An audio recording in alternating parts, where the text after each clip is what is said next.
Well, good morning and Merry Christmas. I know Thanksgiving ain't here yet, but I'm a Christmas kind of guy. I love Christmas for all the reasons we're supposed to, but I love it the most because of that gift we talked about in the last video. Remember that? Have you accepted that gift yet? Have you opened it? I hope you have. Anyways, I talk about traditions and I talk about stories I remember from Christmas. I want you to know that this little gizmo right here just broke up a Christmas party one night at our house. Now, let me set this up for you. Let me tell you a very special part of our Christmas at the Ogle house. We had the same people in our home for over 30 years. Now, there's one caveat. One year, Brother Charlie and Miss Louise, he was our pastor for like 5 years or so, they were our friends for life. We considered them to be family. One of them had a parent to pass away somewhere in all these years, so we put a mulligan on that and we move on. And it's fair to say that we had the same people in our home for Christmas for 30 some odd years. I bet none of y'all can say that. If you can, please tell me about it in the comments. Now, when we got together, and I remember these people like it was yesterday. Aunt Bet and Uncle Joe Coker, Mama and Papa Deloach, Mutt and Glimmer Williams, and of course Brother Charlie and Miss Louise. Sometimes Miss Jessie Whaley would join us. When we got together, you knew there was going to be some fun in the house. At some point, there was going to be some fun. And I'm going to tell you, about how this little gold thing right here just broke up a party. Now, the setup would be, we like to have fun and say that the women gathered in the kitchen and men gathered in the living room, and the men be talking about sports or church or work, and the women be talking about men. Yes, you do. Don't say you don't. That's just the way it is. Well, one year, us men was in the living room. My mother comes in, and she's got this little gizmo. Now, honey, when this little switch right here, you used to turn it on, this thing sounded just like a bird singing. There ain't no two ways about it. It sounded just like a bird singing. And so she came in one year, and she's got this thing. She's already got a little hanger on it. She says, Charlie, look what I got. I found this the other day. He said, what you got, Hazy? And she said, watch this. And she turned this switch on. This little thing started to sing. I promise you, if I could imitate it, I would. It sounded just like a bird. Brother Charlie looked and said, well, look at that. And he thought on that thing for a minute. He asked to take it and look at it, and he turned it all around. And he got that twinkle in his eyes that always told us that Brother Charlie was up to some mischief. He said, Hazy, I want you to take this thing and put it over inside the tree, on the back side if you can. And then look up at me. When I wink at you, I want you to start it to singing. And Mama said, Charlie, what are you up to? He said, just do it, just do it. So Mama goes over and she set this little old bird. I'm going to hang him right here. But you picture this. So you can't see it now, can you? So this little bird is over in the middle of the tree now. It was a bushy, thick tree. It's got ornaments all over it. You can't see through this tree for the ornaments. She set that thing over in there. She looked over at Brother Charlie and he said, go ahead.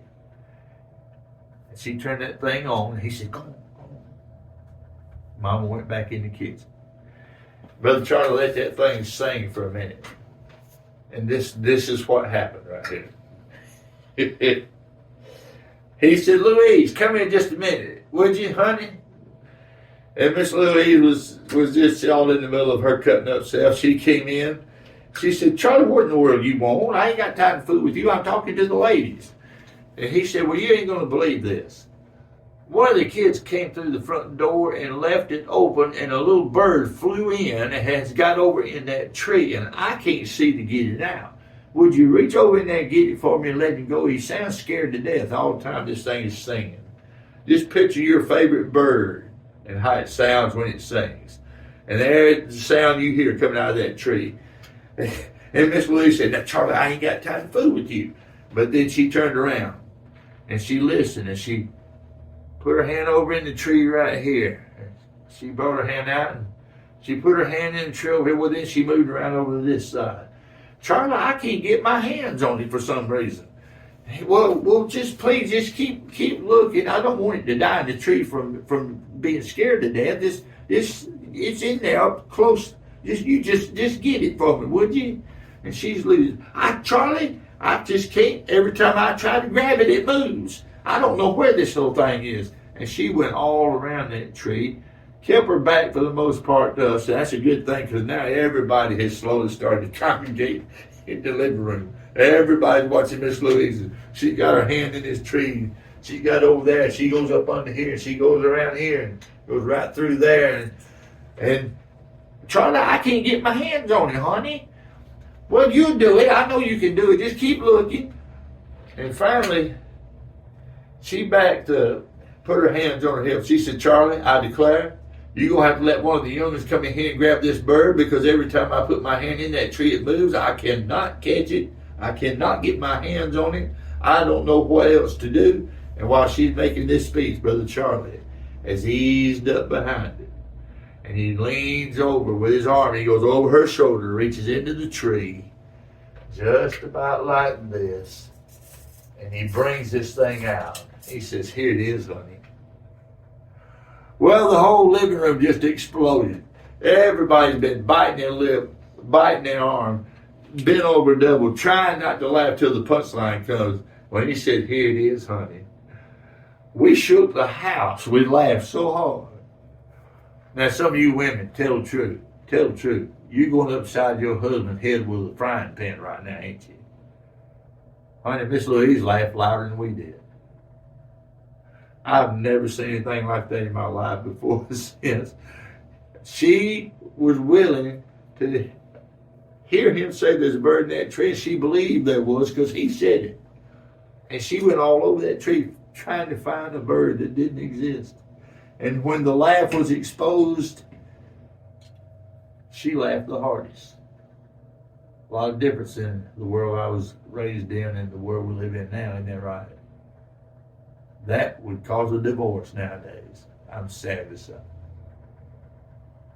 That's why I remember those days in such a special way. Because we had special people in our home every Christmas Eve for the entirety of my growing up years. It'll never be duplicated, friend. The world that we lived in is gone. But my, the memories that we have.